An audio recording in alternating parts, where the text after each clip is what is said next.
ፊልሙ ቴስ ማርሻል የተባለችን አንዲት ሴትን እያስተዋወቀን ይጀምራል። በኤርቢኤንቢም የተከራየችው አንድ ቤት ጋር በደረሰችበት ሰዓት ላይ መኪናዋን ታቆምና ከመኪናዋ ትወርዳለች። ጊዜውም ጨለማና ዝናባማ ቢሆንም ወደ ቤቱ በር ሻንጣዋን ይዛ ከደረሰች በኋላ በሩ ጋር በደረሰችበት ሰዓት ላይ ልክ በማሳሰቢያው እንደተነገራት በቁልፍ ቦክስ ውስጥ ቁልፉን ልታገኘው አልቻለችም። ከዚያም ቴስ ያከራያትን ሰው ለማግኘት ትሞክራለች። ይሁን እንጂ ስልኩ የማይመለስ በመሆኑና መልእክት ብቻ አስቀምጪላት ስለነበረ መልሶ እንዲደውልላት መልእክት አስቀምጥለታለች። ግራ በሚያጋባት መልኩም የቤቱ መብራት በርቷል። ከዚያም ለማጣራት በሚል የበሩን መጥሪያ ትጫነዋለች።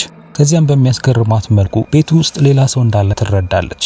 የዛም ሰው ስም ኪስ ሲሆን በሚያስገርም መልኩም እሱም ይሄንን ቤት ተከራይቶት ነበር። ቴስም ምናልባት የአከራዩ ኤጀንት ድንገት ለሁለት ሰው ማከራየቱን ትናገራለች። አከራያቸውንም ማግኘት ባለመቻላቸውና በዛ ላይ ደግሞ ከባድ ዝናብ እየዘነበ በመሆኑ ኬዝ በተፈጠረባት ነገር በማዘን ቴስ ወደ ውስጥ እንድትገባ ይጋብዛታል። ከዚያም እየዋሸ አለመሆኑን ለማሳየት በሚል እሱም ይህንን ቤት መከራየቱን ያሳያታል። ቴስም ከዚህ ሰው ጋር በተመሳሳይ ቤት ውስጥ መሆናቸው ጥሩ ስሜት እንዲሰማት አላደረጋትም። ስለዚህም በቅርቧ የሚገኝ ሆቴል ካለ በሚል ማጣራት ትጀምራለች። ይሁን እንጂ ሁሉም ሆቴሎች ግን ሙሉ ነበሩ። ኬዝም ወደ እሷ ጋር በመምጣት በከተማዋ ውስጥ የሚደረግ ትልቅ የጤና ስብሰባ ስላለ ከተለያዩ ሀገራትም ወደዚህ ቦታ ብዙ ሰዎች ስለመጡ ብዙ ሆቴሎች መያዛቸውን ይነግራታል። ስለዚህም ሌሊቱን እዚህ መቆየት እንደምትችል ነበር የነገራት። እሱም ሻንጣውን ወደ ሳሎን ካመጣ በኋላ እሷ ወደ መኝታ ቤት እንድትሄድና እዛ እንድትተኛ ይነግራታል።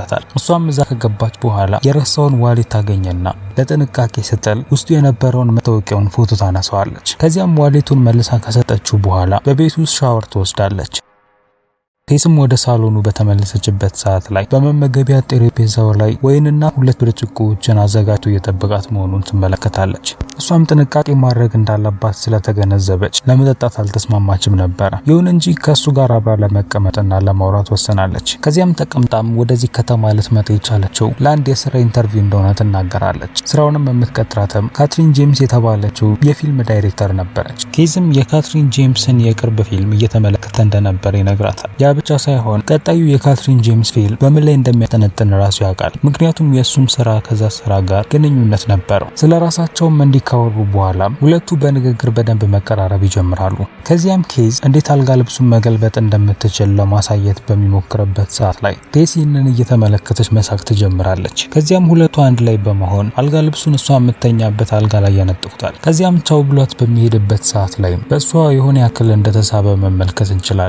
ማታ ላይ ግን ቴስ የሆነ የበር ድምጽ ይሰማትና ከእንቅልፏ ትነቃለች። የተመለከተችውም የመኝታ ክፍሏ በር መከፈቱን ነበር። እንድትፈራም ያደረጋት ነገር ኬዝ በእንቅልፍ ለቦ እርዱኝ እያለ መጣራቱ ነበረ። ስለዚህም በቀስታ በመሆን ወደ ሳሎኑ ታመራለች። እሷ በማታውቀው መልኩም የመኝታ ክፍሉ በር ሲከፈት እንመለከታለን። ከዚያም ቀስቅሳም ኬዝን ታነቀዋለች። ከዚያም ኬዝን በነካችው ሰዓት ላይ ድንገት ይነቃል። እሱም ደንግጦ የነበረ ሲሆን ቴስ ግን የነቃችው በሯ መከፈቱን ተከትሎ እንደሆነና የከፈተው እሱ ከሆነ በሚል ትጠይቀዋለች። ይሁን እንጂ እሱም ግን በግራ መጋባት መንፈስ ሆኖ እሱ እንዳልሆነ ይነግራታል። እሷም ይቅርታ ከጠየቀችው በኋላ ድጋሚ ወደ እንቅልፏ ከመመለሷ በፊት በሯን ለመቆለፍ ትወሰናለች።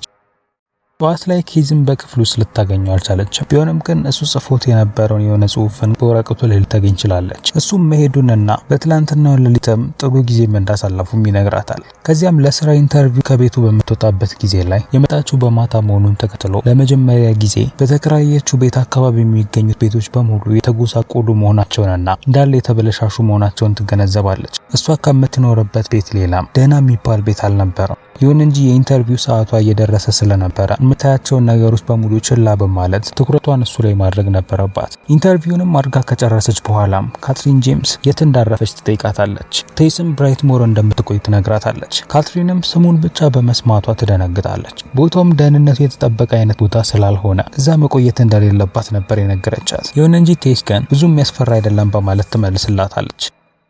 ቴስም ወደ ቤቱ በምትመለስበት ሰዓት ላይ አንድ የጎዳና ተዳዳሪ ወደ እሷ ጋር እየሮጠ ይመጣል። እየጮኸ እየነገራት የነበረውም ከዛ ቤት እንድትወጣ ነበር። በመደንገጥም ቴስ የቤቱን ቁልፍ ከያዘች በኋላ ሰውየው እሷ ጋር ከመድረሱ በፊት በሩን ትዘጋዋለች። ከዚያም ሰውየው እሷ ጋር እንዳይመጣባት በመፍራት ወደ ፖሊሶች ጋርም ትደውላለች። ይሁን እንጂ ለጊዜው ለእሷ የሚልኩት የቡድን አባል እንደሌለ ይነግሯታል። ስለዚህም እቃዎቿን በሙሉ ከሰበሰበች በኋላ ከትንሽ ጊዜያት በኋላ ከዚህ ለመሄድ ትወስናለች።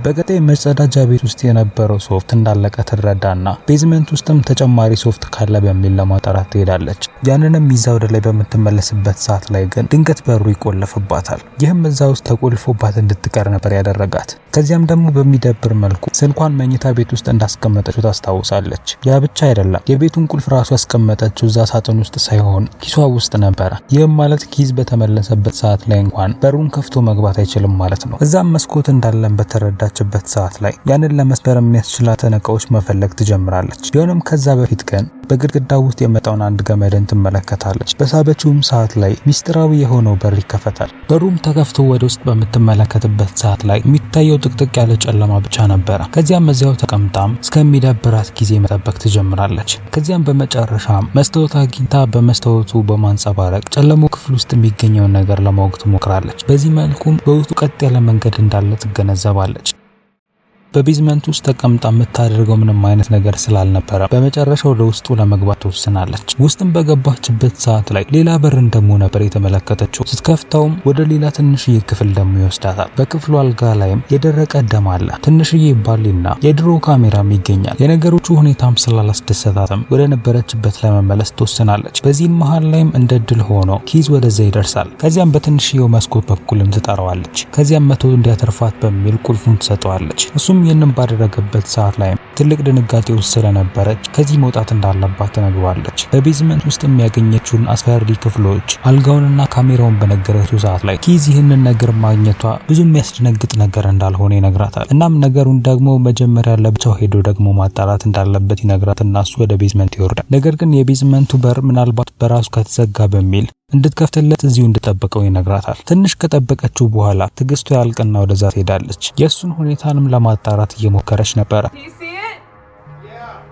ይሁን እንጂ በተመሳሳይ ጊዜ ግን የክፍሉ በር በቀስታ መዘጋት ይጀምራል። በዚህ ጊዜ ግን እንደ ቀድሞ ከመዘጋቱ በፊት በሩ ልትይዘው ችላለች። ከመውረዷ በፊትም እንዳይዘጋ በወንበሩ ካስያዘችው በኋላ ወደ ታች ትወርዳለች። በዚህ ጊዜም ስጠራው እየመለሰላት አልነበረም። ስለዚህም በቀስታ ስልኳን አብርታ ወደዛው ክፍል ተመልሳ ትሄዳለች። በዛ ክፍል ውስጥም ልታገኘው አልቻለችም ነበረ። ድጋሚ ወደ ጨለማው ክፍል በተመለሰችበት ሰዓት ላይ ድጋሚ ደግሞ ሌላ በር እንዳለ ትገነዘባለች። ይሄ በር ግን ወደ ታች የሚያስወርድ ደረጃ ያለበት በር ነበረ። በዚህ ጊዜም ጮክ ብላ ስሙን በምትጠራበት ሰዓት ላይ ለእርዳታ መጣራት ይጀምራል። ይህም ምንም እንኳን በፍርሃት ውስጥ ብትሆንም ነገር ግን ለእርዳታ እንድትሄድ ያስገድዳታል። ቴስም ወደ እነዚህ ቦታዎች እየሄደች የነበረው የድምጹን አቅጣጫ በመጠቀም ነበረ። በዚህን መሃል ላይ በውስጣቸው የውሻ መመገቢያ የነበረባቸውን የተለያዩ የብረት ሳጥኖችን ትመለከታለች። ወደ ውስጥ መሄድ በቀጠለችበት ሰዓት ላይ ድንገት በድንጋጤ ውስጥ የሚገኘውን ኪዝ ታገኘዋለች። እሱም አንድ ሰው እንደነከሰው ይነግራታል። ኪዝም ይሄ ቦታ አደገኛ እንደሆነ ተገንዝቧል። እናም ከዚህ የሚወጡበት መንገድ የትኛው እንደሆነ መጨቃጨቅ ይጀምራሉ። ቢሆንም ከዛ ሮጦ ከመውጣታቸው በፊት ግን ያ የተለየ ፍጡር ወደ እነሱ ጋር ይመጣና ኪዝንም ይዞት ከግድግዳው ጋር ጭንቅላቱን ማጋጨት ይጀምራል። ከዚያም ፍጡሩ ቴስ ላይ ደግሞ ይጮህባታል። ከዚያም ቀጥሎ የተፈጠረው ነገር ምን እንደሆነ አናቅም። ቀጣዩ ትዕይንት ደግሞ ኤጄ ጂል ብራይድን ያሳየናል። እሱም የተሳካለት የሆሊውድ አክተር ነበረ። ድንገት ከስራ አጋሩም ስልክ ይደወልለትና በቅርቡ እየሰራበት ከነበረው ሾው ላይ መባረሩ ይነገረዋል። ይህም ሊሆን የቻለው ሌላ የፊልም አክተር ላይ ፈጽሟል በተባለው ጾታዊ ጥቃት ምክንያት ነበረ። ይሄ ስራውንና ህይወቱን አደጋ ውስጥ የሚከት ነገር መሆኑን በመገንዘብ ወደ ዲትሮይት ከተማ ለመብረርና እዛም የሚገኘውን ንብረቱን ሽጦ ለራሱ ጠበቃ ለመግዛት ይወሰናል። ከዚያም ኤጄ በመጀመሪያ ያመራው በዲትሮይት ከተማ ውስጥ ወደ ገዛው ቤት ነበረ። ያ ቤትም በብራይትሞር ውስጥ የሚገኘው ቤት ነበረ። እዛ በደረሰበት ሰዓት ላይ የቴስ መኪና በቤቱ ፊት ለፊት እንዳለ ሊረዳ ችሏል። ያ ብቻ ሳይሆን የእሷና የኪዝ እቃዎችም በቤቱ በተለያየ ቦታ ላይ ተቀምጠው ይገኛሉ። ይህም ኤጄ እንዲናደድ ነበር ያደረገው። ምክንያቱም ሌላ ሰው ቤት ውስጥ በመግባት እየተጠቀመበት እንደሆነ እንዲያስብ አድርጎታል። ከዚያም ወደ ቤቱ ማናጀርም ይደውላል። ቢሆንም ማናጀሩ ግን በዚህ ቀን በኤርቢኤንቢ ላይ የተከራየ ምንም አይነት ሰው እንደሌለ ትነግረዋለች። እሱም ይህንን ችላ በማለት በዚሁ ከተማ ውስጥ ይገኝ ከነበረው ጓደኛው ጋር ለመዝናናት ይወጣል። በዚህም ሰዓት ላይም ልንረዳ የምንችለው ነገር ቢኖር ኤጄ ከዛች ሴት ጋር ጾታዊ ግንኙነት እንደፈጸመና ነገር ግን እንደደፈራት እንደማያስብ ነበረ። በቀጣዩ ቀንም ስለማንነታቸው ግራ ተጋብቶ ስለነበረ ከነበሩት ሻንጣዎች ውስጥ የኪዝን ሻንጣ ከፍቶ መበርበር ይጀምራል። ከዚያም የቴስንም ላፕቶፕ ካገኘ በኋላ ዩዘር ኔሟን ይመለከታል። ያ ብቻ ሳይሆን በመመገቢያ ጠረጴዛው ላይ ተቀምጦ የነበረውን የመኪና ቁልፏንም ያገኛል። ይህም ምናልባት እነዚህ ሰዎች ቤዝመንት ውስጥ ይገኛሉ በማለት እንዲጠረጥር ያደርገውና ልብሱን ለባብሶና ራሱንም ለመከላከል የሚያስችለውን ትንሽዬ ቢላ ከያዘ በኋላ ባትሪውን ይዞ ወደታች ይወርዳል። ወደ ውስጥም በገባበት ሰዓት ላይ ከአንደኛው በኩል የሚመጣን ከባድ ድምጽን ይሰማል። ወደዛም በዞረ ሰዓት ላይ ነበር ያንን ገመድ የተመለከተው። በጎተተው ሰዓት ላይ ሚስጥራዊ በር ይከፈትለታል። ቢሆንም ኤጄ ግን ወደ ውስጥ ገብቶ ነገሮቹን ከተመለከተ በኋላ ያሰበው ልክ እንደ ቴስ አልነበረም። በክፍል ውስጥ የሚገኘውን አልጋና ካሜራም ጥሩ እንዳልሆነ ነገር አልተመለከተውም ነበር።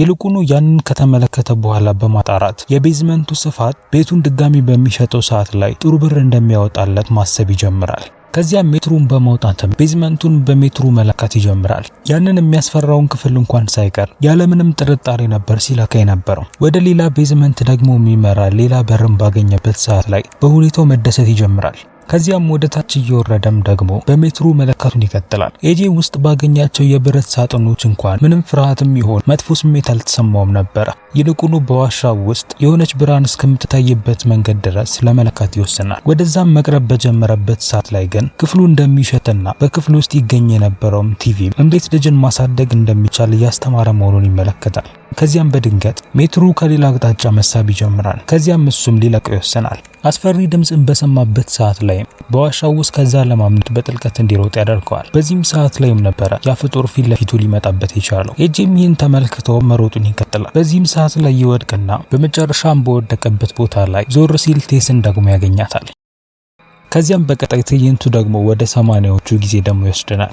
የቤቱ ዋና ባለቤት ፍራንክ የሚባለው ሰው ሲሆን ከቤቱ ሲወጣ እንመለከተዋለን። ጉዞንም በጀመረበት ሰዓት ላይም በአካባቢው የሚገኙ ቤቶች በሙሉ ደህናና ሰው የነበረባቸው እንደሆኑ እንመለከታለን። ወደ ሱፐርማርኬት ውስጥም ከገባ በኋላ አስተባባሪዋን ለህፃናት የሚሆን ነገር ይጠይቃታል። ምክንያቱም አዲስ የሚወለድ ልጅ እየጠበቀ ይገኛል። ቢሆንም ወደ መኪናው ከተመለሰ በኋላ ግን ፍራንክ የሆነ ችግር ያለበት ሰው እንደሆነ እንገነዘባለን። ምክንያቱም በሌላ መኪና ውስጥ ትገኝ የነበረችዋን ሴት እየተከታተላት ነበር። ወደ ቤቷን በምትገባበት ሰዓት ላይ በድብቅ ይመለከታታል። ከዚያም በቀጣይ የስራ ልብስ በመልበስ የኤሌክትሪክ ጠጋኝ በመምሰል ወደዛ ቤት ይገባል። የከተማው የኤሌክትሪክ ቴክኒሻን በመምሰል የመጣውም የቤቱን የኤሌክትሪክ ኃይል ለማጣራት እንደሆነ በመናገር ወደዛ ቤት ውስጥ ይገባል። ይሁን እንጂ ወደዛች ሴት ቤት ውስጥ ከገባ በኋላ ግን የመታጠቢያ ቤቱን መስኮት ከከፈተ በኋላ ከዚያ ይወጣል። መኪናውንም በሚያቆምበት ሰዓት ላይ ጎረቤቱ እሱን ለማዋራት ይመጣና ከተማዋ ትልቅ የኢኮኖሚ ችግር ሊፈጠርባት እንደሆነ በማሰብ ብዙ የከተማው ሰዎች ቤታቸውን እየሸጡ መሆናቸውን ይነግረዋል። ይሁን እንጂ ፍራንክ ግን ይህንን ቤት ለቆ እሱ የትም እንደማይሄድ ይናገራል። ወደ ቤቱም ተመልሶም የቤዝመንቱን በር በከፈተበት ሰዓት ላይ ትልቅ የአንዲት ሴት ድምጽ ይሰማል።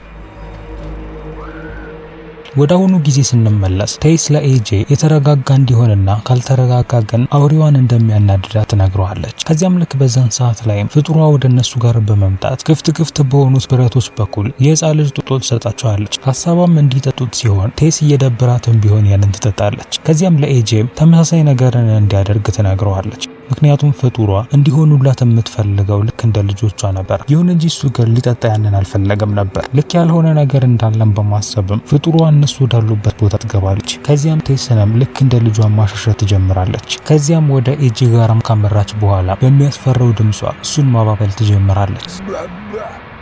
ከዚያም የኤጄ እግርንም እየጎተተች ወደ ሌላ ቦታ ትወስደዋለች። ይህም ቴስን ብቻዋን እዛ እንድትቀር ነበር ያደረጋት። ከዚያም ሴትየዋ ኤጄን ቲቪ ወደሚገኝበት ክፍል ታመጣዋለች። እዛም እሱን ለማስተኛትም ነበር ሐሳቧ። ይሁን እንጂ ቴስ ግን ይህንን እድል በመጠቀም ከዛ ውስጥ ለመውጣትና ለማምለጥ ትወስናለች። እንዳለመታደል ሆኖ ግን ያንን ክፍል ብታልፈም መሬት ላይ የነበረውን ሜትር በመርገጧ ምክንያት ድምጽ ታሰማለች። ይህም ፍጡሯ እሷን ተከትላ እንድትወጣ ነበር ያደረጋት። በሚያናድድ መልኩ ደግሞ የቤዝመንቱ በር ተዘግቷል። ይህም በትንሽዬው መስኮት በኩል ሰው ካለ በሚል መጠራት እንድትጀምር ነበር ያደረጋት። መስኮቱንም ከሰበረችው በኋላ አንድ ጎዳና ተዳዳሪ ተመልክቷት ጎትቶ ያወጣታል። ሴትዮዋም እሷን ልትይዛት ትዳርሳ ነበር። ሲገለጥም እዚህ አካባቢ እየኖሩ የሚገኙ ጎዳና ተዳዳሪዎች በሙሉ እዚህ ቤት ውስጥ ስላለችው ፍጡር በደንብ አድርገው ያውቁ ነበር። እናም በመጀመሪያው ጊዜ ላይም ወደዛ ቤት ውስጥ እንዳትገባ እየተናገረ የሮጠው ደሷ ሲመጣ የነበረው ሰው እሱ ነበረ። ሰውየው እንደሚለው ከሆነ ፍጡሯ የምትወጣው ማታ ላይ እንደሆነና በዛን ቀን ማታ ላይም ቴስን ወታ መፈለጓ ስለማይቀር ቴስ ከዚህ አካባቢ ወዲያውኑ ሮጣ ማምለጥ እንዳለባት ይነግራታል። ከዛ በተጨማሪ ፍጡሯ በቤዝመንት ውስጥ ብቻዋን እንዳልሆነችም ይነግራታል። ይህ በእንዲህ እንዳለ ኤጄ በዋሻው ውስጥ እሱ ደግሞ ለብቻው መጓዝ ይጀምራል። ከመብራቱ መስመር ጋር አንድ ላይ የነበረውን ደውል በተመለከተበት ሰዓት ላይ ያንን ኤሌክትሪክ ገመድ ለመከተል ይወስናል። በዛም ሰዓት ላይ አንድ ሽማግሌ ሰው ይገኝበት የነበረውን አንድ ክፍል ያገኛል። ይህም ሰውዬ ሌላ ሰው ሳይሆን ከዚህ በፊት የተመለከትነው ፍራንክ ነበረ። ወደ ቴስ ስንመለስ ወደ ጋዝ ስቴሽኑ ልትደርስ ችላለች። እዛም የባለሱቁን ስልክ በመበደር ወደ 911 ትደውላለች። ይሁን እንጂ ፖሊሶቹ እዛ ከደረሱ በኋላ ግን የምትነግራቸውን ነገሮች በሙሉ ችላ ማለት ይጀምራሉ። ምክንያቱም በልብሷና ባለችበት ሁኔታ አደንዛዥ ተጠቃሚ ሴት ነበር የምትመስለው። ይሁን እንጂ እሷ ግን ወደዛ ቤት ሄደው ኤጄን እንዲያተርፉት ልታሳምናቸው ችላለች። ይሁን እንጂ እዛ ቤት ከደረሱ በኋላ ግን ኦፊሰሮቹ ቴስ ስለምትናገራቸው ነገሮች በሙሉ መጠራጠር ይጀምራሉ። አካባቢው እንዳለም በጎዳና ተዳዳሪዎች የተሞላ ስለነበረ እሷንም ግራ ከተጋቡ ጎዳና ተዳዳሪዎች መካከል አንዷ ትሆናለች ብለው በማሰብ ችላ ብለዋት ከዛ ሄዳሉ። ይህ በእንዲህ እንዳለ ፍራንክ ለኤጄ ትንሿን መሳቢያ ወደሱ እንዲያቀብለው ይነግረዋል። ስለዚህም ኤጄ የሚያንኑ ያደርጋል። ከዚያም ኤጄ በክፍሉ መደርደሪያ ላይ ተቀምጦ የነበሩትን የተለያዩ ሲዲዎችን ይመለከታል። በሲዲዎቹ ላይም የሴቶች ስም ነበር የተጻፈበት። ስለዚህም ከመሃል አንዱን በመምረጥ ቲቪው ውስጥ ከፍቶ ያጫውተዋል። ሲገለጥም ሲዲው ስሟ የተጠቀሰችው ሴት በፍራንክ ስትደፈር የሚያሳይ ቪዲዮ ነበር የነበረው። በዚህ በመናደድም ኤጄ ፍራንክ ላይ መቆጣት ይጀምራል። በመጨረሻም ፍራንክ ከመሳቢያው ውስጥ ሽጉጡን ካወጣ በኋላ በድንገት ራሱን ያጠፋል። ይህ በእንዲህ እንዳለ ወደ ላይኛው ክፍል ስንመለስ ቴስ የቤቱን መስኮት በመስበር የመኪና ቁልፏን ተቀምጦበት ከነበረው ከጠረጴዛው ላይ ታነሳዋለች። ነገር ግን ልክ ወደ መኪናዋ ውስጥ በገባችበት ሰዓት ላይና ኢንጂኑን ባስነሳችው ሰዓት ላይ ሴትዮዋ ከቤት ውስጥ ትወጣለች። ይህም ሴትዮዋ ከቤቱ ጋር እንድታጋጫት ነበር ያደረጋት። ከዚያም ሴትዮዋ በዚህ ምክንያት ራሷን ስታለች። ከዚያም ቴስ ኤጄን ለማዳን በሚል ወደ ቤዝመንቱ ትወርዳለች። በተመሳሳይ ጊዜ ደግሞ ኤጄ የፍራንክን ሽጉጥ ይወስደዋል። ከዚያም በዋሻው ውስጥም በቀስታ መጓዙን ይቀጥላል። እንዳለመታደል ሆኖም ኤጄ በጉድጓዱ ውስጥ ቴስን ሲመለከታት ያቺ ሴትዮ መስላው ይተኩስባታል። ከዚያም ግን ተሸክመው ካስነሳት በኋላ አንድ ላይ ከክፍሉ መውጣት ይጀምራሉ። ይሁን እንጂ በሚያስደነግጣቸው መልኩ ግን ፍጡሯ በተገጨችበት ቦታ ላይ አልነበረችም። የቴስ መኪናም ጉዳት ስለደረሰበት እናም ደግሞ የኤጄ መኪና ቁልፍ እዛው ጉድጓዱ ውስጥ መሆኑን ተከትሎ ቴስ ያ ጎዳና ተዳዳሪ ወደሚኖርበት አካባቢ ለማምራት ተወስናለች። ሰውየውም ይረዳቸውና ወደሱ ጋር እንዲመጡ ያደርጋቸዋል። ከዚያም ሰውየው አስቀምጧቸው የዚህ ቤት ባለቤት የነበረው ማለትም ፍራንክ ሴቶችን እያገተ የሚደፍር አይነት ሰው እንደነበረ ይነግራቸዋል። ከዚያም ከነሱ የሚወለዱትንም ልጆች እያመጣም አንድ ላይ እንደሚያሰባስባቸውና ትልቋ ፍጡርም የነሱ ሁሉ እናት እንድትሆን ያደርጋት እንደነበረም ይነግራቸዋል። ይቺ ፍጡርም እዚሁ ቤት ውስጥ ከገባች 40 ዓመት ያክል እንዳሳለፈች ይነግራቸዋል። ያ ብቻ ሳይሆን ሰውየው ፍጡሯ ይሄን ያክል ርቀትን ማታ ማታ ላይ ወጥታ ስለማታውቅ ወደዚህ ልትመጣባቸው ስለማትችል ብዙ ፍርሃት እንዳይሰማቸው ይነግራቸዋል። ይሁን እንጂ የተናገረው ነገር ልክ አልነበረ። ምክንያቱም በድንገት ሴትዮዋ ወደ እነሱ ጋር ትመጣና የሰውየውንም እጆች በአንዴ ትገነጣጠላቸዋለች። ይህም የደነገጡትን ኤጄና ቴስን ከዛ ሮጠው ወደ አንደኛው ማማ ጋር እንዲወጡ ያደርጋቸዋል። ይሁን እንጂ ቴስ ግን ጉዳት ደርሶባት ስለነበረ ልክ እንደ ኤጄ በሱ ፍጥነት ልትጓዝ አልቻለችም ነበር። ልክ ላይ እንደደረሰም ነበረ ኤጄ ሽጉጥ እንደያዘ ያስታወሰው። ይሁን እንጂ በፍርሃት እጁ እየተንቀጠቀጠ ስለነበረ በዚህን መሃል ላይ ሽጉጡን ወደ ታች ይጥለዋል። የሚሄዱበትም በሌላቸው ሰዓት ላይ ምን ያክል መጥፎ ሰው እንደሆነ ያሳያል። ምክንያቱም ቴስን ገፍትሮ ወደ ታች ይጥላታል። ይህንንም ያደረገው ፍጡሯ እንደ ልጆቿ ስለምትመለከታቸው ቴስን ለማዳን ትሄዳለች በሚል ሐሳብ ነበር። እንዳሰበውም ፍጡሯም ይህንኑ ነገር ታደርጋለች። ፍጡሯም እንደሞተች በማሰብ ኤጄ የቴስን ደህንነት ለማጣራት ሲል ወደ ታች ይወርዳል። በዚህም ሰዓት ላይ ፍጡሯ ቴስ እንዳትወድቅ እንደተከላከለችላት እንገነዘባለን። እናም ቴስም ከሞት ልትተርፍ ችላለች። ከዚያም ኤጄ ምንም የሚያስታውሰው ነገር እንዳልነበረና የሚያስታውሰው ነገር ቴስ ወደ ታች አዳልጧት ስትወድቅ ብቻ እንደነበረ ይናገራል። ኤጄን በሚያስደነግጠው መልኩም ፍጡሯ በድጋሚ ትነሳና ትይዘዋለች። ከዚያም ጣቶቿን በመጠቀምም ከአይኑ ጀምራ ትገለዋለች። ከዚያም ወደ ቴስ ጋር ከደረሰች በኋላ እሷን ለማንሳት ትሞክራለች። ይሁን እንጂ ቴስ ግን ከባድ ህመም ውስጥ ነበረች። ከዚያም በቀስታ ቴስን ለማዋራት ትሞክራለች። ሀሳቧም ቴስን ወደ ቤት ውስጥ ድጋሚ ለማስገባት ነበር። ይሁን እንጂ ቴስ ግን ወድቆ የነበረውን የኤጄን ሽጉጥ አነሳለች። ከዚያም ሴትዮዋ ላይ ከደቀነችው በኋላ የርህራሄ ስሜት እየተሰማትም ቢሆን ትተኩስባታለች። ከዚያም ቴስ የጤና እርዳታ ለማግኘት በሚል ከዛ ተነስታ መጓዝ ትጀምራለች። ፊልሙም ልክ እዚህ ጋር ያበቃል። ፊልሙ ከተመቻችሁ ላይክ እና ቻናሉ ደግሞ ሰብስክራይብ ማድረጋችሁን እንዳትረሱ። በሌላ ቪዲዮ ደግሞ እስከምንገናኝ ድረስ ግን ቻው።